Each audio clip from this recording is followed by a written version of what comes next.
नमस्कार। Study for village city channel पर स्वागत है आप सभी का। आज करंट अफेयर्स के महत्वपूर्ण प्रश्नों को लेकर आए हैं हम। इसमें अगस्त, सितंबर और अक्टूबर तो रनिंग में है, तो 3 महीने की प्रश्नों को हमने शामिल किया है जो करंट अफेयर्स के हैं। तो आइए प्रैक्टिस कर लेते हैं। पहला प्रश्न है, निम्न में से कौन 66वां रमन मैग्सेसे पुरस्कार 2024 का विजेता नहीं है? कौन सा विजेता नहीं इनमें से? 66th रमन मैग्सेसे अवार्ड 2024 कौन इनमें से नहीं है? फरवीजा फरहान इंडोनेशिया की, कर्मा फुंटाशो भूटान की, रूरल डॉक्टर्स मूवमेंट थाईलैंड की, मियाज़की हयाओ जापान की, और देखेंगे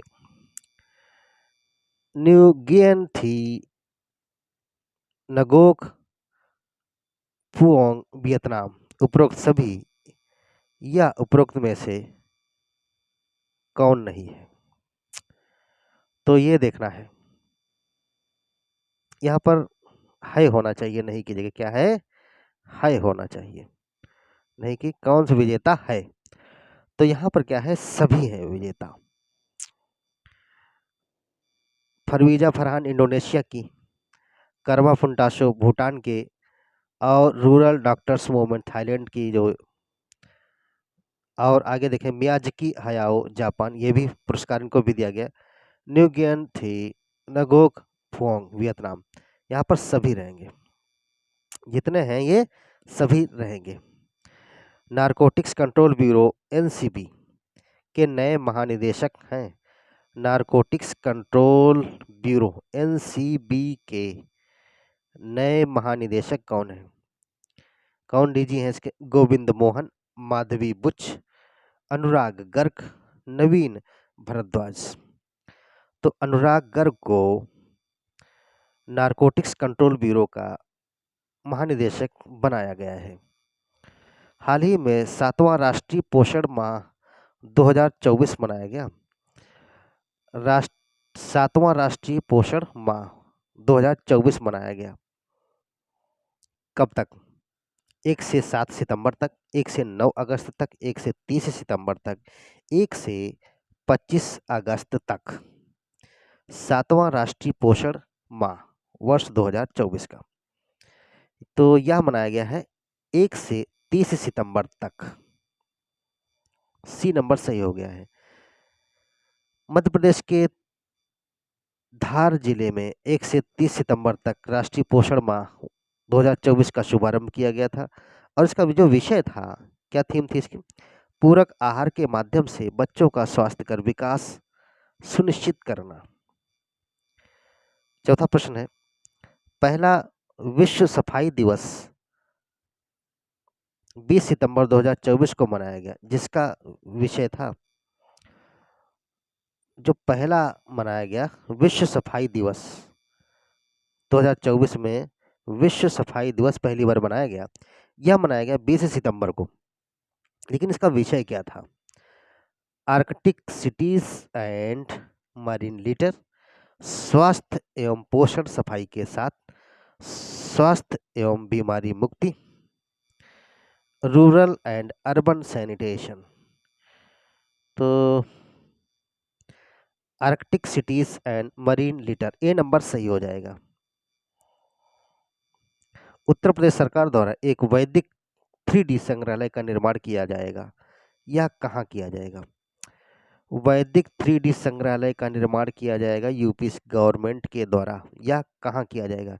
बीएचयू में, मीन्स बनारस हिंदू विश्वविद्यालय, लखनऊ विश्वविद्यालय में, काशी हिंदू विश्वविद्यालय में, या संपूर्णानंद संस्कृत विश्वविद्यालय में।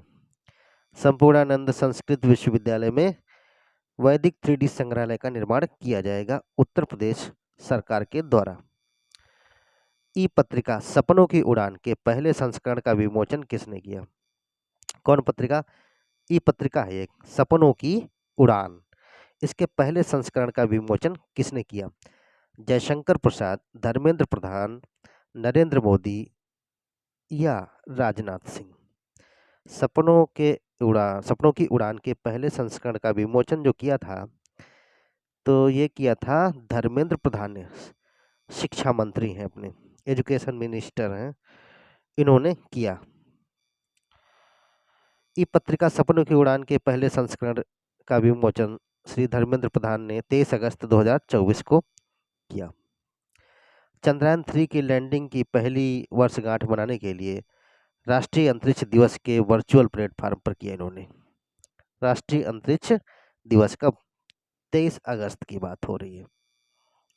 निम्न में से कौन सा कथन सही है? इनमें से कौन सा कथन सही है बताइए। साइक्लोन असना जो था, इसका नाम पाकिस्तान ने दिया। साइक्लोन असना नाम पाकिस्तान ने दिया था, ये कहा गया है। दूसरा कथन यह कहता है, यह तूफान 31 अगस्त 2024 को गुजरात तट पर टकराने वाला था, परंतु वहां से अरब सागर होते हुए पाकिस्तान की ओर मुड़ गया। तो अरेबियन सी की बात करेंगे तो गुजरात में तो टकरा सकता था, लेकिन नहीं टकराया, सीधे पाकिस्तान की ओर मुड़ गया। इनमें से कौन सा कथन सही है? सातवां प्रश्न है, केवल एक, केवल दो, उपरोक्त दोनों या उपरोक्त में से कोई नहीं। साइक्लोन असना जो है पाकिस्तान ने नाम दिया था, यह सही है। और गुजरात में टकराने वाला था, संभावना बन नहीं थी, लेकिन क्या पाकिस्तान की ओर मुड़ गया था, ये भी सही है। तो एक और दो कौन? सी नंबर सही हो जाएगा। असना तूफान वर्ष 1976 के बाद अगस्त में अरब सागर में अगस्त में आया। इससे पहले 1944 में, पहला जो 1944 में, दूसरा 1964 में, तीसरा 1976 में, जबकि बंगाल खाड़ी में 132 सालों में 28 तूफान आ चुके हैं। अगस्त महीने की बात हो रही है।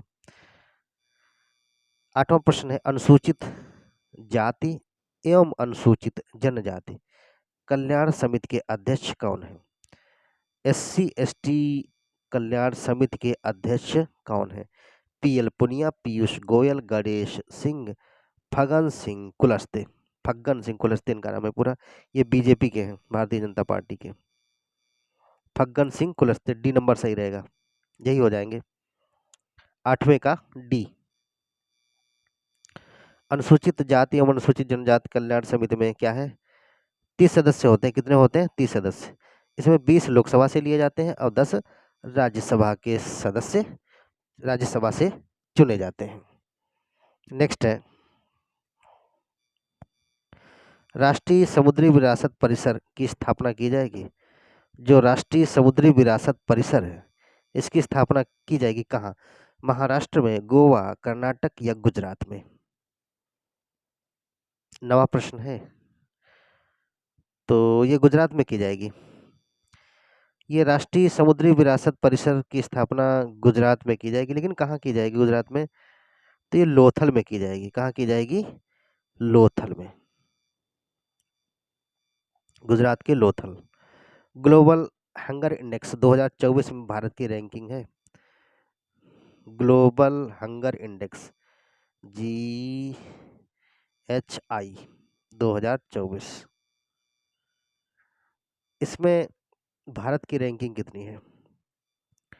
105वीं, 101वीं, 107वीं या 111वीं? 105वीं रैंकिंग है वर्ष 2024 में ग्लोबल हंगर इंडेक्स में। 105वीं रैंकिंग है। कुछ चर्चा कर लेते हैं। टॉप 5 रैंक के अंदर जो देश आते हैं, चीन रहेगा, UAE, कुवैत, बोस्निया और हर्जेगोविना, ये रहेंगे। इसमें शामिल कितने देश हैं? 105वीं रैंक तो भारत की है भाई, 127 देशों में, जबकि 23 में भारत की 111वीं रैंक थी। इस बार सुधार किया है भारत ने। और वर्ष 2024 में जो पड़ोसी देशों की बात करेंगे, नेपाल अच्छी पोजीशन में 68वीं रैंक पाया है, बांग्लादेश 84वीं रैंक, श्रीलंका 56, और पाकिस्तान से मजबूत स्थिति है भारत की। पिछली बार पाकिस्तान की स्थिति मजबूत थी। पाकिस्तान 109वीं रैंक पाया है, भारत 105 पे है। जाहिर सी बात, इंडिया मजबूत स्थिति में कुछ। सबसे निचले स्थान पर कौन रहे? चाड, यमन, सोमालिया रहेंगे। चाड रहेगा, यमन, सोमालिया, लास्ट में सोमालिया बिल्कुल। और इसकी गणना जो है 4 संकेतों पर आधारित है। 4 संकेतों पर आधारित इसकी गणना की जाती है। Global hunger index, child stunting, child wasting, अल्पपोषण हो गया तीसरा, चौथा हो गया बाल मृत्यु दर। इसकी जो शुरुआत हुई वर्ष 2006 में की गई थी। इसको जो जारी करते हैं कंसर्न वर्ल्ड वाइड और वेल्ट हंगर हिल्फे और आयरिश और जर्मन एनजीओ दो हैं। आयरलैंड के और जर्मन के एनजीओ हैं, वो भी इनमें सहयोग करते हैं जारी कराने में। वर्ष 2024 का 11वां प्रश्न है ये। वर्ष 2024 का भौतिकी में नोबेल पुरस्कार किसे मिला? नोबेल पुरस्कार फिजिक्स में 2024 का किसे दिया गया है? जेफरी ई हिंटन, जॉन जे हॉप, उपरोक्त दोनों, केवल एक। तो ये दोनों रहेंगे। जेफरी ई हिंटन, जॉन जे हॉप फिजिक्स में पाए हैं। किस में पाए हैं? फिजिक्स का नोबेल प्राइज मिला है इनको 2024 का। मेडिसिन में नोबेल पुरस्कार, मेडिसिन में नोबेल पुरस्कार या फिजियोलॉजी में नोबेल पुरस्कार 2024 का किसे मिला है? विक्टर एम्ब्रोस, गैरी रुबंकू, हांगकांग या उपरोक्त दोनों। तो ये दोनों रहेंगे, तीनों रहेंगे यहाँ पर। तो हांगकांग तो नहीं होना चाहिए, उपरोक्त दोनों, ऊपर के दो रहेंगे, हांगकांग तो अलग है। ठीक है, ये आगे देखेंगे। जॉन फासे वर्ष 2023 में उनके अभिनव नाटकों गद्य साहित्य का नोबेल पुरस्कार दिया गया। 1913 में नोबेल पुरस्कार इनको मिला। यहाँ पर थोड़ा सा गलत हो गया है। व्याख्या हमें तो इनसे मतलब नहीं था। आगे बढ़ेंगे। पूरे एयरपोर्ट का नाम बदलकर क्या रखा जाएगा? ऊपर तो क्वेश्चन तो सही है। पूरे एयरपोर्ट का नाम बदलकर, असल में इनको हांगकांग को वर्ष 2024 का पुरस्कार मिला है साहित्य में। 2024 का क्या है? साहित्य का नोबेल पुरस्कार मिला है हांगकांग को। हांगकांग को वर्ष 2024 का साहित्य पुरस्कार मिला है। जबकि विक्टर एम्ब्रोस और गैरी रुबंकू को मिला है मेडिसिन का नोबेल पुरस्कार, मेडिसिन 2024 का। अब क्लियर हो गया। जबकि 23 में जॉन फासे को नॉर्वे के जो थे अभिनव नाटकों गद्य के लिए साहित्य का नोबेल पुरस्कार मिला था। 24 का हांगकांग को मिला है। और भारत में साहित्य का नोबेल पुरस्कार रविन्द्रनाथ टैगोर जी को गीतांजलि के लिए 1913 में दिया जा चुका है। पूरे एयरपोर्ट का नाम बदलकर क्या रखा जाएगा? 13वां प्रश्न है। पूरे एयरपोर्ट का नाम बदल दिया जाएगा, लेकिन क्या रख दिया जाएगा? सरदार Bhagat Singh airport, Chhatrapati Shivaji Maharaj airport, Birsa Munda airport, संत तुकाराम महाराज एयरपोर्ट।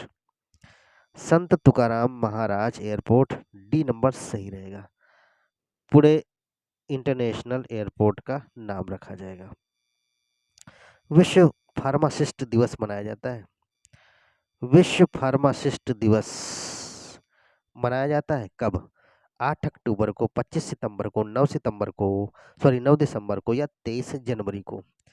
14वां प्रश्न है तो 25 सितंबर को, बी नंबर सही है। 25 सितंबर को विश्व फार्मासिस्ट दिवस मनाया जाता है। वर्ष 2022 का 54वां दादा साहब फाल्के अवार्ड किसे दिया जाएगा? देखिए, जो दादा साहब फाल्के अवार्ड है 23 चल रहा है, 23 में दिया गया था, लेकिन वो 21 का था। जो 24 में दिया जाएगा वह रहेगा 22 का, वर्ष 2022 का। 2 वर्ष हम पीछे चल रहे हैं दादा साहब फाल्के अवार्ड की बात करेंगे तो। वर्ष 2024 का 54वां दादा साहब फाल्के अवार्ड दिया जाएगा मिथुन चक्रवर्ती को, वहीदा रहमान को, रजनीकांत को या आशा पारेख को। तो मिथुन दा पाएंगे ये। मिथुन चक्रवर्ती साहब को 54वां दादा साहब फाल्के अवार्ड दिया जाएगा। वर्ष 2022 का रहेगा ये, लेकिन दिया 24 में जाएगा। वर्ष 2023 में 2021 के लिए 53वां दादा साहब फाल्के अवार्ड किसको दिया गया था? वहीदा रहमान को दिया गया था। जबकि सर्वप्रथम देविका रानी को 1969 में दादा साहब फाल्के अवार्ड दिया गया था। सॉरी। नेक्स्ट, काजिंद एक्सरसाइज किन देशों के बीच हुआ? जो काजिंद एक्सरसाइज था, चीन और जापान के मध्य हुआ, या इजराइल इटली के मध्य हुआ, या भारत कजाकिस्तान की, या तुर्कमेनिस्तान और तुर्की के बीच में? तो काजिंद एक्सरसाइज है भारत और कजाकिस्तान के मध्य हुआ है। सी नंबर सही रहेगा। नेक्स्ट, विश्व पोलियो दिवस मनाया जाता है। भाई विश्व पोलियो दिवस कब मनाया जाता है? World polio day. World polio day कब मनाया जाता है?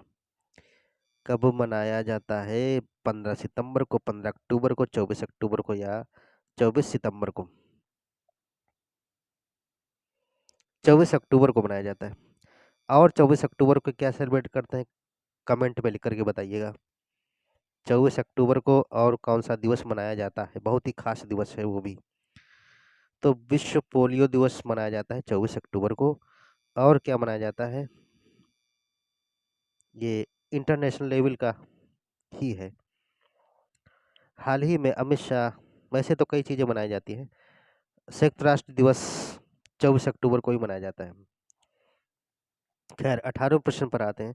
हाल ही में अमित शाह जी ने हाईटेक पुलिस मुख्यालय का उद्घाटन किया। हाईटेक पुलिस मुख्यालय का उद्घाटन किया कहाँ? दिल्ली में, मुंबई में, लखनऊ में, या चेन्नई में? तो ये किया है, बी नंबर सही हो जाएगा, मुंबई में किया है। वर्ष 2024 का रसायन में नोबेल पुरस्कार विजेता है। रसायन में, केमिस्ट्री में नोबेल प्राइज जो था वर्ष 2024 में किसे दिया गया? डेविड बेकर को, demise Hassabis, John M jumper, उपरोक्त सभी? तो डेविड बेकर को भी रसायन का नोबेल पुरस्कार मिला, डेमिस हस्बिस को भी मिला, जॉन एम जम्पर को भी मिला है। तो इस हिसाब से David Baker, Demis Hassabis, John M Jumper, इन तीनों को मिला है रसायन का नोबेल पुरस्कार। डेविड बेकर क्या योगदान दिया इन्होंने? जो डेविड बेकर थे, कंप्यूटेशनल प्रोटीन डिजाइन करने में मदद की। जॉन एम डम्पर और डेमिस हस्बिन ने प्रोटीन संरचना है इसकी भविष्यवाणी करने में बहुत योगदान रहा इनका। इनमें से कौन सा शहर उत्तर प्रदेश में बड़े पर्यटन के रूप में उभरा है? उत्तर प्रदेश का एक ऐसा शहर है बड़े पर्यटन केंद्र के रूप में उभर रहा है। लखनऊ, प्रयागराज, अयोध्या, आगरा।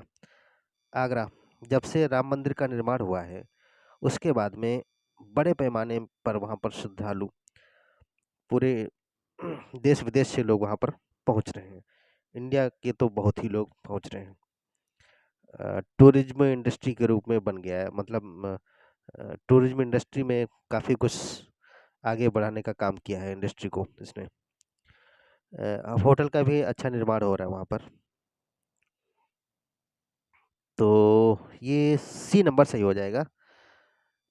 ये 20 महत्वपूर्ण प्रश्न थे, और लाइक शेयर तो करें, सब्सक्राइब भी करें। बहुत ही इम्पोर्टेंट प्रश्न थे, काफ़ी कुछ इसमें से फंस सकता है एग्जाम्स में। Thank you. याद रखिए चैनल का नाम है स्टडी फॉर विलेज सिटी।